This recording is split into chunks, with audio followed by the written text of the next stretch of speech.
Hi everybody, my name is Sue Altman. I'm a teaching artist with ArtsWestchester, and today we're going to talk about drawing a portrait, but we first need to know the basic structure of the human face.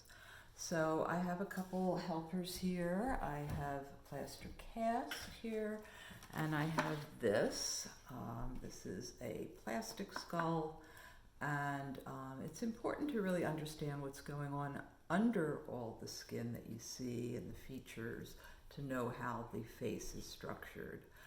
So we're going to first observe that we have the shape that's sort of like an upside down egg shape, and we're going to put that on our paper.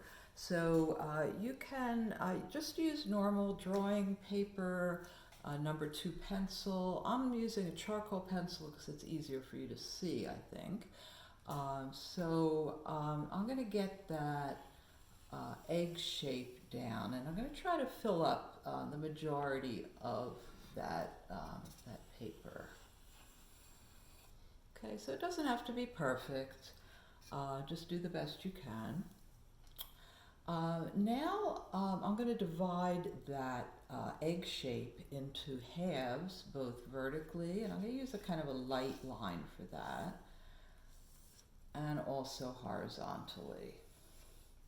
Now, I've done this a lot, so I can kind of, I use my fingers to measure. So this is half, and that's the other half, half, and the other half. If you want to use a ruler, if you're nervous about halves, getting it right, but that's up to you. So let's go back to Mr. Skull here. And you notice these really large indentations. These are the eye sockets. The eye is not that big, but it's going to sit within that shape. And that shape is going to create some shadows around the eye. So let's first put in those big sort of oblong shapes. They're pretty close to each other. Now, within that, we're going to put the eye itself, and that's going to be sort of like an almond shape. Now, what you want is about 5 of those almond-shaped eyes across the width of the face here. So, the 3 extra ones we'll get rid of, but it's really a good way to place those eyes on the face itself. All right, we could use a ruler, an eraser here to get rid of these extra eyes once you get the placement right. Just a word, I wouldn't use the kind of typical eraser that you get on a number 2 pencil. It doesn't really erase very well. You can use one of these artist erasers. My favorite actually is a kneaded eraser. Those work really well. So we have the eye here, and let's talk a little bit about the eye itself. We have the iris, which is the colored part of the eye, and it is a circle, but you don't see that whole circle because there's an eyelid coming above it. Sometimes you even see a little bit below the iris. And then within there is the dark pupil. And if you want, you can kind of shade in the colored part of the iris. You could leave a little highlight area as well. And then let's do that on the other side. Try to keep them as even as possible.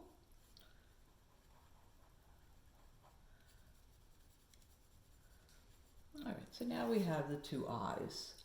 Now we have eyebrows as well.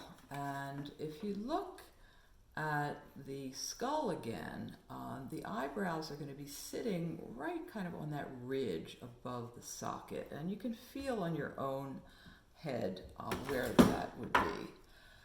So the eyebrows are usually a little thicker in the middle, and it kind of like tapers off, comes out a little bit beyond the width of the eye itself.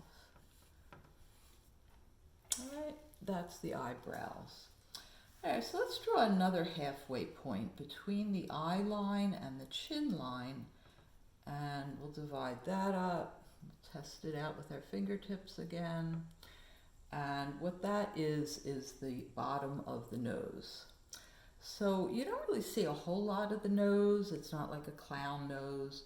What you mainly are going to see are sort of these flattened ovals that will make the nostrils of the nose. And in between those, you have this sort of the ball, the rounded part of the nose. Coming away from that, around the nostrils, are what's called phalanges, and they sort of surround the nostrils themselves.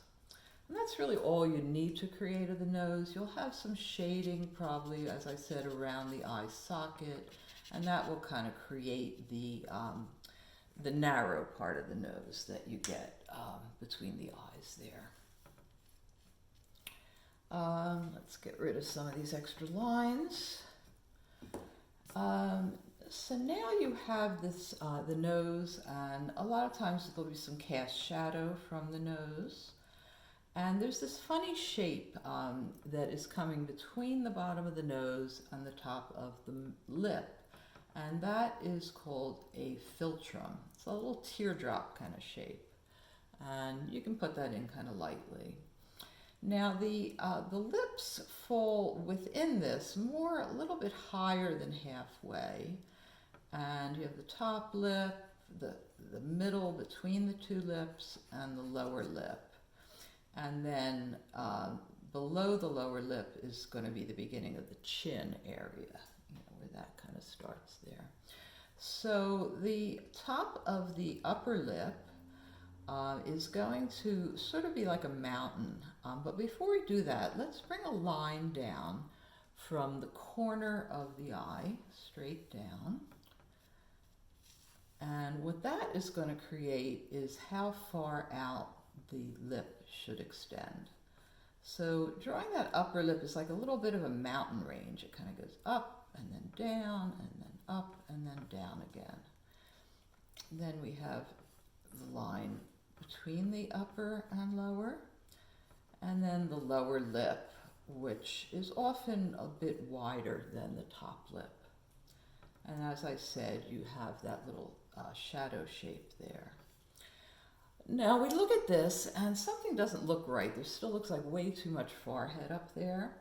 The reason for that is that the skull, the top of the skull, is not where the hair starts. The hair is going to start lower down, so we have to create a hairline. And that's different on all people, but usually maybe a quarter of the way down. And then you can do whatever kind of hairstyle you like. Just be aware the hair is also going to come around the edges of the face. So we're going to skip the ear for now. It'll make it a little easier. And the hair is also going to come up above the skull. So a little bit fuller up above the skull. And you can take your time and put in a lot of detail in the hair. It's kind of fun. You just draw the lines as if, if they're curly lines, you draw curly shapes. If they're straight hair, you draw straight lines. Now don't forget the neck. The neck is going to start kind of behind the ear. So the ear would be sitting somewhere around here. And the neck would start there, and you can, again, feel that on yourself. Feel where the neck is starting.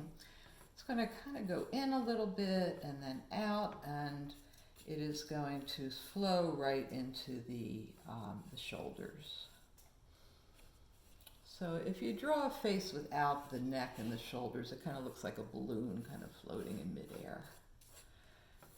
And again, you could do whatever you want with the hair. Don't forget, there is also usually a good shadow cast underneath the chin onto the neck area. So you can do that.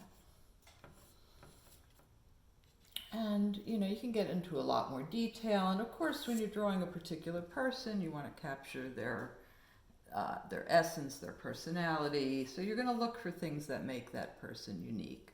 But before you do all that, it's really important to know where all these things go, because they don't really change very much. Everyone kind of looks this way underneath it all. So once you get this down, it's a really good start. Anyway, maybe we'll get into some more detail about individual features later on, and if you'd like to see more videos, go to artsw.org with lots of different topics. Thanks for being with me, and I hope you learned something.